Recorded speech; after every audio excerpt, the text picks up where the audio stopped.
All right. Welcome back to the One More K podcast. We're on episode number 32. Good morning from Germany and good evening to Singapore. Hello, Ned. Good evening. It's 3:00.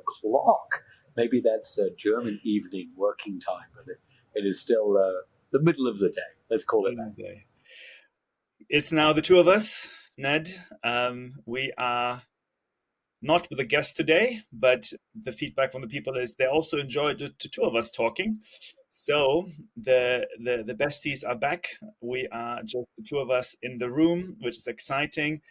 I want to dedicate this episode to a very good friend of us in Singapore. You know, we're talking about it is important to keep healthy and be out there with your loved ones. So anyone listening, stay healthy, stay with the ones you care.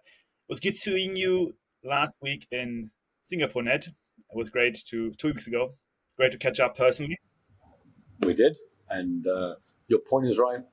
Life can be short, so get out there and do good things. That's true. This is now episode number 32. The last time I checked, we talked, just the two of us, was episode number 25. So quite some time has passed. We had many guests on the show. We had, last week, we had Salomon, we had, of course, Christian before, we had John from T8, we had Grant, we had Romain from Uglo, Valentin, and then before it was us. So what do you think of the 7 shows of guests?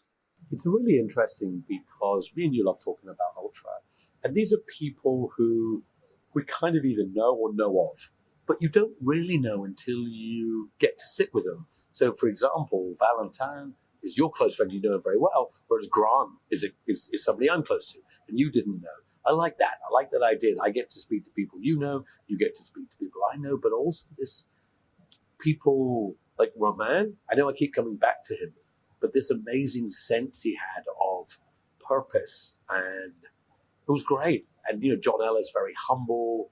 Salomon, just incredibly dedicated and also humble. I loved it when you read out his first DNF. First. And he's done some amazing things. The one thing I would say, not a douchebag among them. These are good people, right? That's true. It is amazing to see this business and sporting life always merging. I think that's been the number one trend, or I guess not trend, overlapping theme to all of them. They all excel in business. They all excel in running. It's amazing how those are strongly connected, which is exactly what we're doing with this show. So that is, for me, the biggest insight. Do you find, I hadn't thought about this, so let's just riff on this. You know a lot of tech entrepreneurs. I kind of was one. I get just talking to these endurance entrepreneurs. It feels different. It feels they're doing it for different reasons. Not one of them said, I want to be a unicorn. Not one of them is like chasing the VC dollars in that way. You just made me think that they're and I'm not saying that the VCs or the tech entrepreneurs are douchebags, but because I was one of those. Maybe I don't even know. But you get a different sense talking to these business people. I mean, you're an investor. What do you think? Yeah, I think the clear body, clear mind, healthy body, healthy mind, it manifests itself in many different ways, whether it's, of course, a business, whether it's also in a family. We don't touch this much here. I do think that, if you are able to have a certain mindset, it benefits you in life and in running and just in a business. I wanted to kind of touch on this note quickly. I saw on Twitter the other day, a Twitter personality has built an ETF tracking the public companies where the CEO is publicly doing strength workout. So he basically no way. Where they are, where that the CEO is basically doing strength workout, and he's comparing that one with the ETF of the S&P 500, and he shows that the people, or his ETF, which has been doing workouts, is basically trending better than the S&P 500 ETF. So there's a correlation with companies doing very well, public companies doing well, where the CEOs are working out. Wow. That's pretty cool.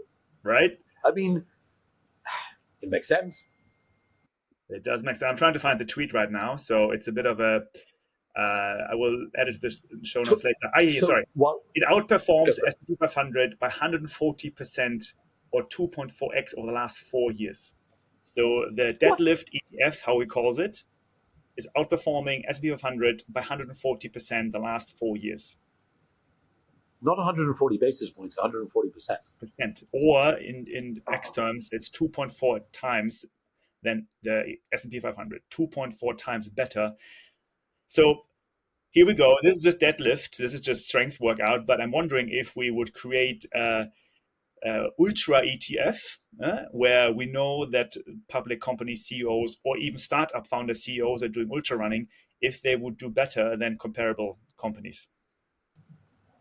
We are onto something here, my friend, because just staying at the deadlift, I'm not a gym rat, as people can tell, but I'm wondering how much, so over, put on my little glasses, so you've got that on screen. Okay, 2020, 2021, 2022, look at that. I mean, it mirrors it, but it goes up. Wow. I'm wondering how many, I mean, you have to dig into it. How many companies, what is the deadlift? I mean, let's face it, Mark Zuckerberg has been going to the gym. I don't know if you've seen him recently, but that dude is getting strong. Is the deadlift ETF actually available for purchase, or is it just an imaginary thing? There's no financial advice. We are not adjusting or financing or advising anyone here right now, but I will link it to the show notes and I will go back to this. I think it is available as a tool to follow, but not as a financing tool. So you can't invest in it. It's just a personal project. Yeah, but you could again. This is not investment advice. Do your own research, but this is not the worst idea in the world, right? So I wonder if we go down the path: endurance, ultra running, etc.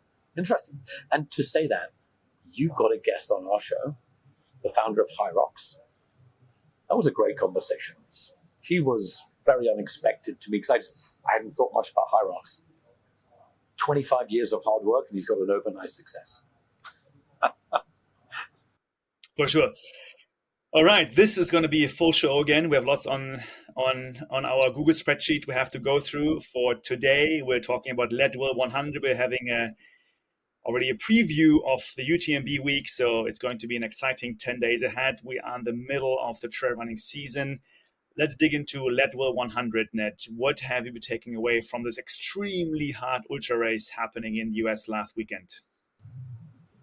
So I'm taking away a statement that I think only old people will understand. David Roche broke the course record. David Roche is also one of the OGs of ultra running from the 90s. I was so confused. They put on I Run Far, and David Roche is like 60. And I'm like, what? Sorry, what happened? A 60-year-old broke the course record? So it took me a while to realize that David Roche is a different David Roche from that. So my first of all was complete surprise and then realization.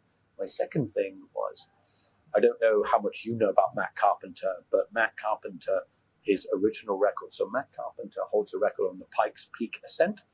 Matt Carpenter was the dominant force, beyond dominant. I mean, his records were out of reach. So this is not just an old record that no one cared about. To smash Matt Carpenter's record, I don't know much about this David Roche, but that was an outstanding effort that at first confused me and then surprised me, because if you're beating Matt Carpenter records, unbelievable. Yeah, indeed. It was a 19-year-old record, a legendary record by Matt Carpenter in 2005. So it's one of the ones that hasn't been broken for a very long time. And then this David Roche guy comes along, who is actually fairly famous in the track and field scene. So he was a very successful track and field runner. And it was his first 100-miler. He was a rookie on this. He is fairly well known in the US as a partner of Megan Roche. So they are the coaching couple who have been having some tough times by Jason Koop, the coach, with the spring scandal. So David Roach has been around the block for quite some time as a coach, especially with Dr. Megan Roach. And I actually met them in Western States. Nice couple. They have their own podcast. They talk very fast on a podcast. That's the two of them. And he then broke the record over the weekend. He also had a bike crash in April. So pretty impressive how he came back from that, breaking the record in 15 hours and not getting it wrong right now, 15 hours and 22nd minutes. So pretty crazy. 30 minutes ahead of the second, Adrian McDonald, and Ryan Sullivan was third on 17 hours 21. Okay, slightly different thought. Leadville used to be like one of the top races. Do you get the feeling it gets less love than Western States these days? Less love than UTMB, less love than Hard Rock? I get the feeling it's slipping away. What do you think? Yeah, I think it's been going down off the radar a bit, and the coverage wasn't. I mean, I saw some tweets, I saw some Instagrams, but I feel like it's just such a busy calendar. People can only focus on 1 or 2 races a year now. And so far, it seems like Western States, Hard Rock is probably also in between. And then, of course, now UTMB coming up. So otherwise, too much happening, and people only have that much attention span for races. And given the coverage for UTMB is already picking up around Leadville time, I mean, why would you consider Leadville as a spectator, as a guest, if you already have UTMB coming on the radar? It's what it is. But it's a very tough course, though. I mean, I looked into it. It's 18,000 feet of vertical gain. That's insane. 6,000 meters elevation gain. And they reach an elevation of almost 13,000 feet, so 4,000 meters elevation altitude. That's quite something. So just this race, a guy called Ken Chubla was the original. Leadville was a mining town. It was dying. There was no mining. He started it and said, I'm going to bring these tough events. We had Leadville bike racing. He starts it by firing a gun. It's quite OG. And while Gordy Ainsley's Western States has stayed, it definitely gets the feeling that there's something about this that, I don't know, it's losing a bit of its luster in some kind of way, which is definitely a real pity. I believe Courtney lives. And didn't Kevin run it? Her husband ran it. I think he ran Leadville, and they live here. So let's see if it brings back. My drop is about Kevin this week, so we'll get on to that. I don't know how Kevin did. Did he finish? But I saw Courtney put up a post about, okay, this is her time. She's going to Leadville, and people were like, "What? You're going to Leadville?" It's like, no, I'm helping Kevin. Kevin's going to go and run. So I think there were a range of stories. But if you look at these the top runners in the men, I don't want to say there wasn't many superstar names, but it felt like there wasn't many superstar names. Yeah, true that. The Dylan Bowman's comment was on Twitter, they should give out a prize money of 50,000 and then you would see more runners coming. So that was a question mark from him. Fair enough. Money talks. The other thing I want to talk about quickly was Ryan Montgomery, because what I found interesting on my radar is that he came third, and he claims to be the first non-binary of this race. So a contentious topic. Of course, we don't want to choose a side here, but I wanted to highlight that at least on my side, it was the first time I saw a bigger news coverage on a non-binary finisher. In this case, Ryan Montgomery, who is a queer pro athlete. Then I looked into more this whole topic of non-binary results. It's been around for a few years now, where some races are actually introducing a male, female, non-binary section. What do you think of this, Ned? What's your take on non-binary finishers? There's no easy. So let's start at the beginning. Every human can do what they like. I'm happy for everyone. Religious, not religious, transgender, not transgender. It's all good. Good luck to you, man. As long as you're a good person, we're all good. When it comes to sports, it's complex in that I actually listened to Lance Armstrong, and everyone's got their own view about Lance, but I was the biggest Lance fan. When I found out, I threw away my signed jersey of him because I was so upset, and I literally threw it away. I had a signed framed it, literally threw it away. And now he has his own podcast called The Forward, where he just talks about what he likes. he had a 6-part series about transgender in sport, and he got to it because his pilot on his private plane, first world problems, transitioned from a man to a woman, and he said, "Here's my issue. I had views that were quite strong that they shouldn't compete, and like all things, strong opinions loosely held. The great thing with strong opinions is that you have strong opinions, but they must be loosely held. You must listen." So he got people from both sides to talk about how do you accommodate people who have transitioned in sport. And I listened to all of it, probably 6 episodes, 2 hours each, 12 hours, people for, against. In the end, there's no conclusive answer here. But as we saw at the Olympics, it's certainly a strong touch point. The Algerian boxer, she wasn't even transitioning. She was born a female, just had super high testosterone. But, in our social media age, everyone's got an opinion. After I finished the Lance interviews with some very interesting people, my sense is just me, everyone's got a view. We have men category, we have women, we have non-binary. I think that's okay. I don't know if it's the answer, I just think it is. Now, the problem is there's not many people in non-binary, but that's okay. That's just how it is. That's just how it is. I think, to me, that's the way it needs to be, because, what if, there are clear, and there's a lady called Leah Thomas who has transitioned from male to female. Leah competes in swim in college America sports, and it was a really big thing. And some very, very, a lot went on. I don't think there's any easy answer, but my view is people should completely allow to be in non-binary. We should have that as a category. That's my view. Yeah, I think it's, if we are including those into racing, and like, for example, say man transition to female, then they shouldn't compete on the female side. They should compete in a non-binary, basically everything else kind of category, because I do think that man transitioning to females competing in the female category is unfair to other females. So it's okay to put them into their own category of non-binary, queer, transition, trans. I don't mind. How long that will last, I don't know. It's definitely a matter of the time at the moment, and it's what's happening. Let's see if it's going to be there in 10 years, 20 years. Maybe it's not. Maybe I don't know. Yeah. Hey, if Bob Dylan's song was ever appropriate, his famous song "Times Are Changing," I think it's right now. I think times are changing in many things, and have a real belief. Let everybody do their thing, and it'll settle. Of course, people will have views, but as long as we're doing it with the right spirit and a good heart, this topic is complex. I absolutely get that, but good on Ryan. But for me personally, you have a non-binary category. I'm sure it'll be pretty empty to start with, but maybe one day it'll be just as busy. Let's see.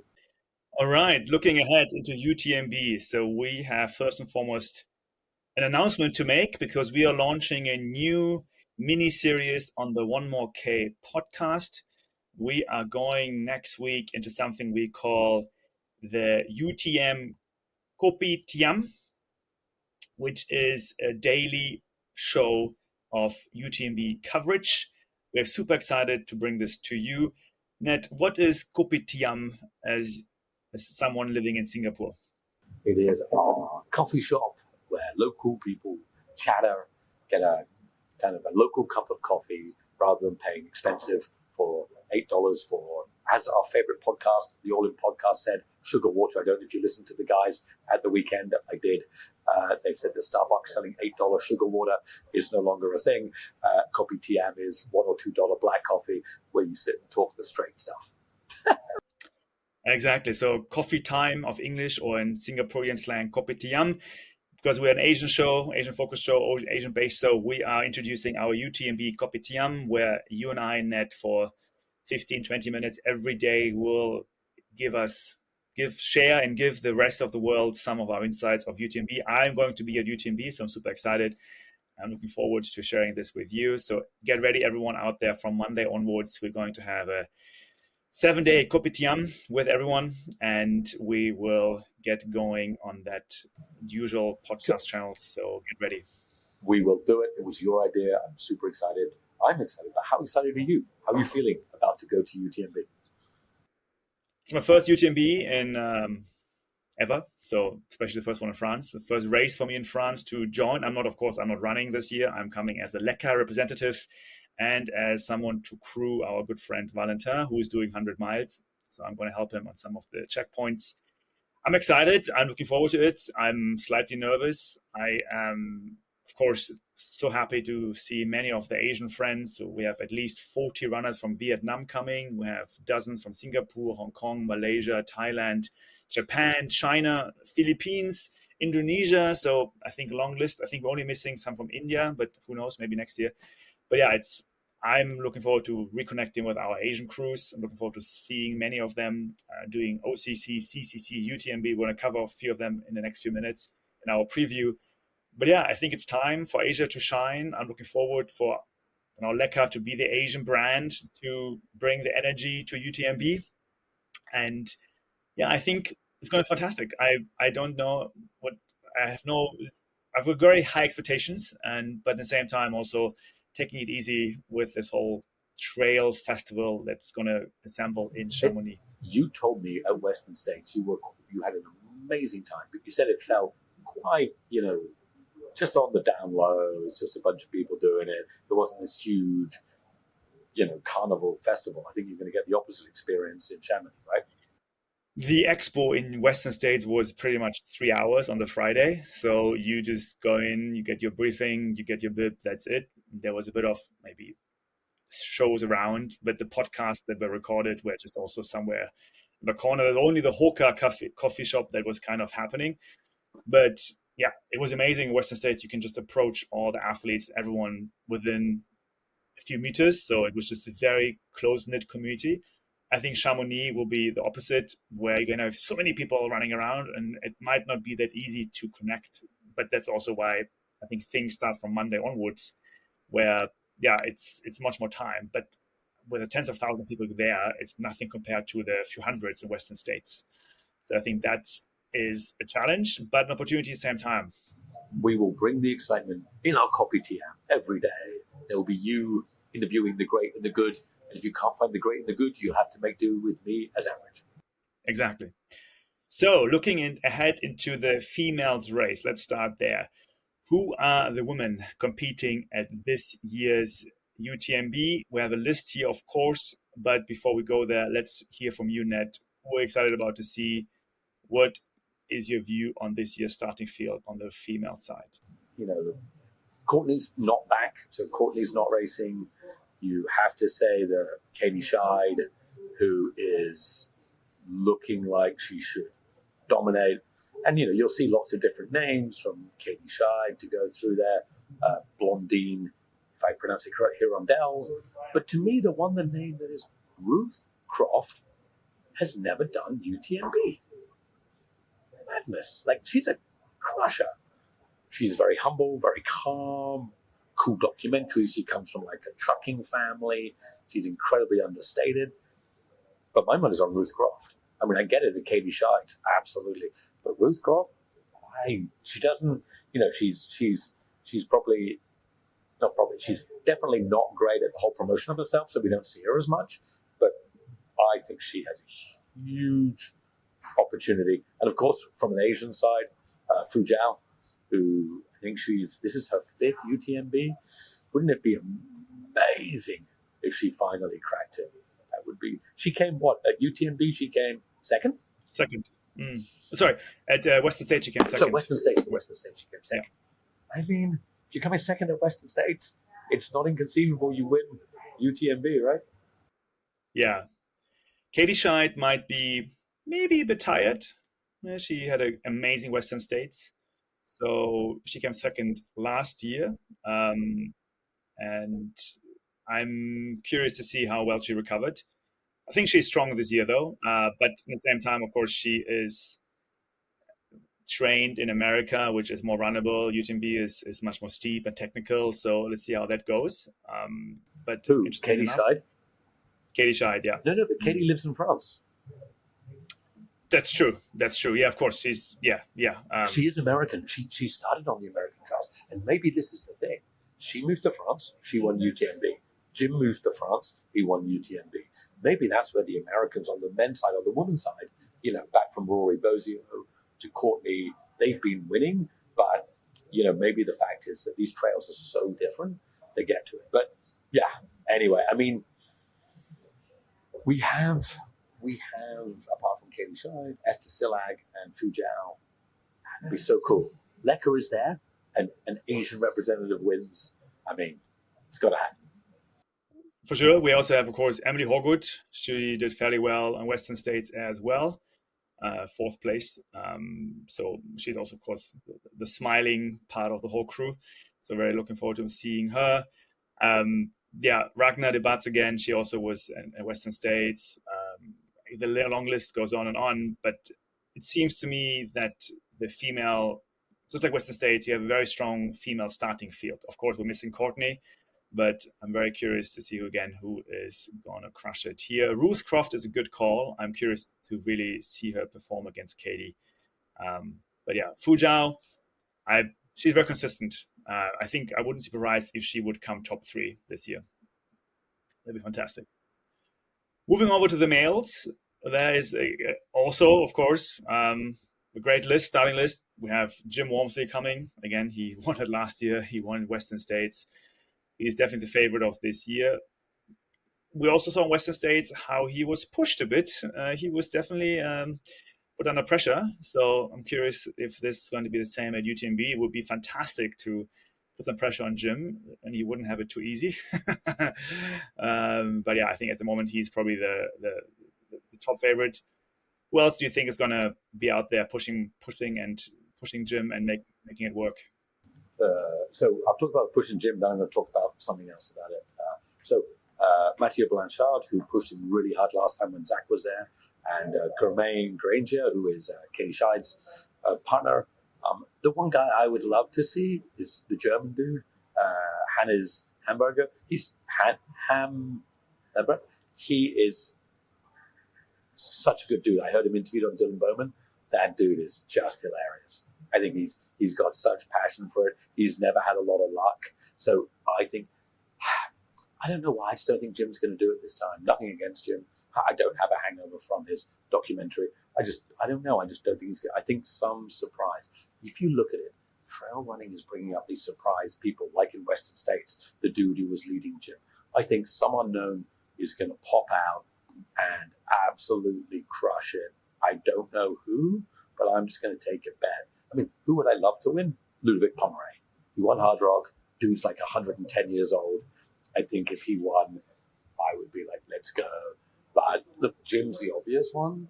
And so I'm going to ask you a question then. Who do you think? So my bet is Jim DNFs. Nothing against him. I just think shit's going to happen this year and a surprise person's going to come through and take it out. What do you think? Just for clarification, Ludovic is not 110, Ludovic is 49, so just in case someone was going to quote us on the wrong side. I hear you on Jim. I find it fascinating how media documentary has influenced you and your view on Jim. Look at you, Ned, how YouTube works. But I didn't have a good feeling seeing Jim at Western States. He didn't look too happy. He wasn't his normal energy. So I'm curious to see how he feels in the warm-up period to UTMB next week. Definitely Western States already had an inkling that he's not going to crush it, and he was under pressure. Ludovic, my favorite, just because I like his style, I like the way he runs. Going to be tough for him though, but yeah, it would be great to see a battle of the Europeans, whether it's German against France. I think it would be great. So, separate topic. 6, 7, 8 months ago, and just when we started this podcast, there was a FUTMB, if I can say it that way. Nobody was going to race, everyone was going to pull out. What I see on this list is the Europeans, the Asians, no one gives a crap, and some of the Americans didn't come. But apart from that, you wouldn't really notice it. Was that as we say in Britain, a storm in a teacup? Yeah, I mean, if you even just track our own podcast, I don't know when the last time was we talked about UTMB properly. It was many episodes ago, where at the beginning of the show in January, February, we probably covered it every single week. And I would say we are some kind of hype guys in inverted commas, so we follow the trends. And at the moment, we are not covering it much. So that tells you everything. I have not seen it anywhere in any kind of channel, whether it's Twitter or Instagram. It's been under the radar again. Yeah, but you're right. It's been UTMB managed then to get out of it, and I'm sure next week we hear probably only positive things, and everyone's going to be super excited. The only one who won't be super excited is Corinne Malcolm, who got banned as commentator for her outspoken views, so she doesn't get to commentate because Corinne got thrown off. Look, in the end of the day, we've spoken to UTMB people. We've had the CEO of International on. They're good people. They made a mistake. Let's see how Gary's event goes. But I think you're right. When you get there, no one's going to care. It's all going to be hype, happiness, let's go. The only thing is, I think for anybody who's into the soul of the sport, they'll probably bemoan. You already hear Billy Yang talking about it at TrailCon, back in the good old days in 2014, when, sport was real. I'm like, 2014, dude, like 1990 was real time. But I think the new generation don't care. The event will be amazing. And then Gary will have his event and life will carry on. All right, now we come to the part of the show where Ned competes against AI. So what's going to happen now is I'm going to ask you a question. I'm going to add ChatGPT a question, and then we see what the outcome is. So Ned, who is going to be your winning predictions for this year's UTMB? My winning predictions for UTMB, Hoofscroft on the women's side. And hold on, which random dude is going to win? It's not Jim. Oh, hold on, Markus. Am I trying to tell you what ChatGPT is saying, or am I just trying to give you my honest answers? I want to hear your answers, because you're after all a human. Last time I checked, so let's stick with that. Let's stick with that. Okay, and then I am going to say who is going to win the men's. I am going with somebody completely random. I know who's going to win. Pau Capel. Pau Capel isn't even on the radar. Pau Capel's going to win, of course. Like, he's been out. He won it in a wire-to-wire about 5 years ago. Dude is hungry. Pau Capel's winning. Okay.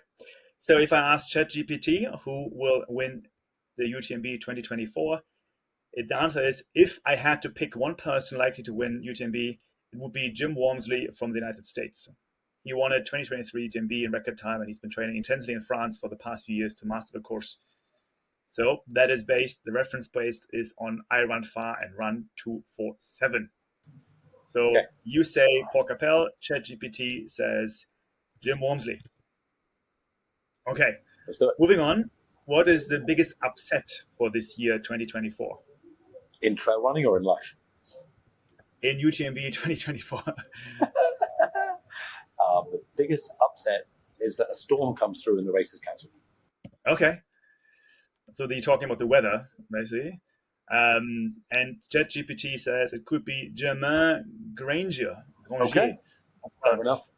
Because he said, although he finished third in 2023, an unexpected victory over more heavily favored runners like Jim Wormsley would be considered a significant surprise. ChatGPT is talking shit. It would not be a surprise if Germain Granger wins. I see. Okay, good. Then so when will a Chinese runner win UTMB 2024? Hold on. When? You can't? You mean 2024? You mean in what year after 2024? Correct. 2026. Okay, why is that? I think they're close right now. I think some of these athletes are getting close. I think the money is coming, huge number of runners, and I just think there's complacency in the European runners. They're not training as hard, and I think there is going to be this, the gap's closing quicker than we think, and 2026. Okay, so now ChatGPT is making it, giving you two responses. I didn't know that's possible. So let me just see. Basically, both responses are saying it is plausible that a Chinese runner could win within the next 5 to 10 years. And the person that's mentioned here the most is Fu Jiao Zhang, because she already got a 4th place in 2023. So she, based on that, ChatGPT is saying within the next 5 to 10 years time. So that is later than what you think. Okay. Next question for you is, how many viewers will watch the live stream? At the peak, how many of us watched? At the peak, I'm going to say 125,000. Wow. Okay. I actually don't know the number of last year. Do you know the number of last year? I don't, but I'm just guessing the Western states had like 20, 30,000 at its peak. So I'm going 5 times. So you're saying, again, your number 125,000? Yes, at the peak. Okay, so ChatGPT is saying 300 to 400,000. Are you recording these answers so I can prove that I'm cleverer than ChatGPT? Exactly. So what we will do is in 2 weeks' time, I will look into those numbers again, and I will see who is more accurate. It's you or ChatGPT. All right. Last question from my side is, how many Asians are going to be in the top 10 at UTMB and CCC combined? Men and women combined? Yeah. How many Asians? Yeah. So in men and women, so there's 40 possible places. Top 40 possible places. I am gonna say 20%. 20. Eight. Actually, hold on. Men, women, 1 to 8. Yeah, eight total people from Asia to place in the top 10 across the 2 events. Okay. Thank you. Now, of course, UTMB is confused again. It's giving me 2 answers because it doesn't have enough data available. So based on historical performance, wow, okay, there's a very long answer right now. So they're saying, yeah, they can't specify how many will be in the top 10. Okay, so I win. All right. I win that one. So you already win. You already won. Okay, good job, Ned. Thank you. So it's all recorded now. We will look into this again. Yes, indeed. I'm excited. Let's see. I think just my answers to it, I would probably actually be in a very similar range with also the viewers. I'm very curious about the viewers this year, because I think that gives us a great indication how much the sport has grown publicly. That's why I asked this question as well. I think runners-wise, we have no doubts they're going to be amazing events, amazing upsets, amazing times happening. That's kind of how the sport works. But in the business perspective, I want to track a few things to understand how much is UTMB growing. One of the approaches, of course, is to look into their live stream. The other one is to look into tweets and hashtags online and Google searches. And also, just like Western States, I'm curious to see how many brands will be present at UTMB. Because I think if there's more money, more brands coming, then I would start to track this number and compare it with next year. I don't have the reference points from the last few years. But how else would you determine the business side of UTMB? Great question. What I'd love to know is, what do people, like, you're just going and you're just going to walk around and hopefully good karma will bump you into people and you can talk about Leca. But what does it cost to have a booth? What does it cost? I'd love to get into that. What are people paying to be at these events? The one thing that I also like to see is in Ironman, in marathons, there's people who do shoe counts, brand counts. So how many people are in Hoka's? How many people are in On? How many people are in ASICS? Shoe counts, brand counts. I would also love to get an idea, what did you pay for Airbnb? I remember you told me some scary figures what Airbnb costs. So this extra around, what does it cost to be part of UTMB ecosystem? Whether it's a booth, whether it's staying there, because I think it's starting to get really very expensive in a sport that's really tiny. You think about it, the winners get what, 20K, 30K, I don't even know, nothing. Like it's nothing. It's no money. In a sport where the professionals are basically scraping the breadline, what I want to know is how much money is floating around that ecosystem and where it's all going. Very good point. And I think also comparing it with the startup ecosystem, which we know fairly well, you see a huge amount of, or a very big increase of the players around entrepreneurs, whether it's coaches, whether it's incubators, whether it's co-working spaces. With all of that usually tells you there's money in the space, right?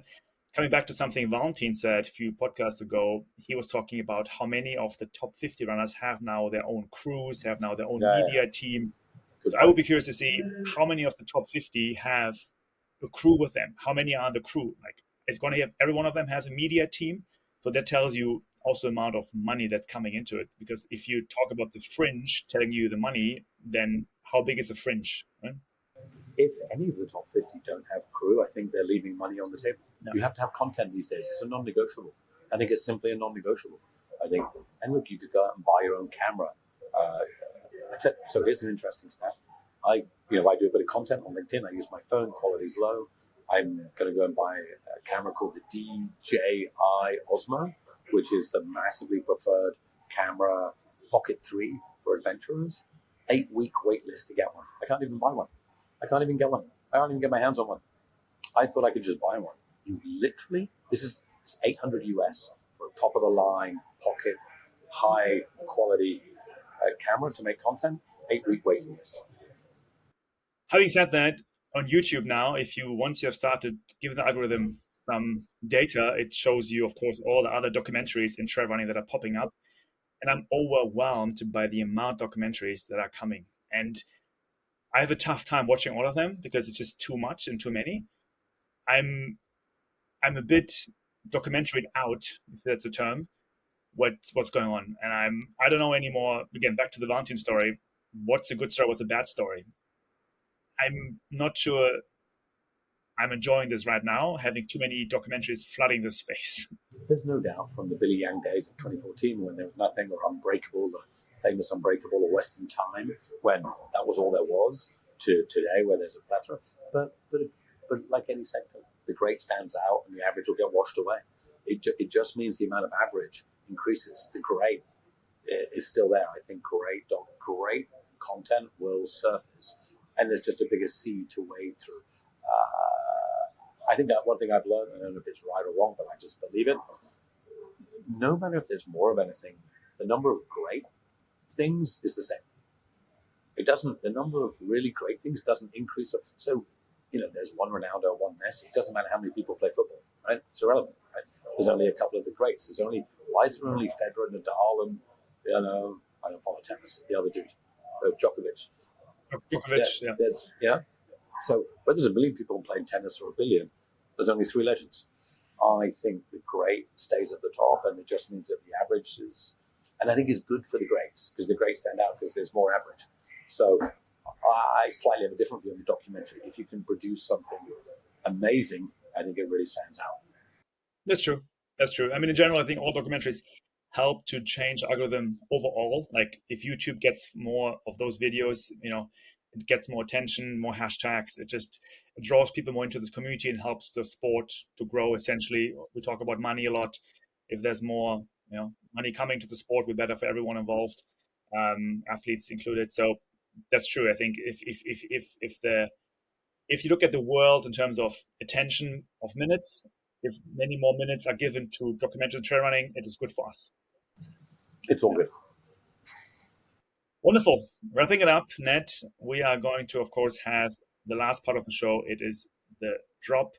Anyone watching, you can see a little halo light from time to time after Ned. So I called him earlier the prophet of trail running. But on this show, I always find new names for you. Today I call you the prophet. So please, Ned, indulge us with your wisdom this week. You made me laugh. If only I'd made profit in my startup, life would have been different. Oh, you don't mean that kind of profit. Oh, I see. Sorry, I got it wrong. All right. This one, if you know, you know. I'll tell you at the end what it's about. If you don't get it, that's okay. I'll tell you at the end. This one's called Kevin. Kevin. You know who he is, right? He's that person who makes what we love doing possible. Let's face it, trail running is selfish.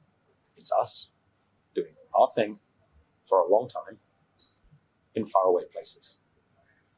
And when we do it, we need our Kevin there. For what? To crew, cheer, wipe, love. Because without them, we can't get the best from ourselves. We might stop. We might cry alone.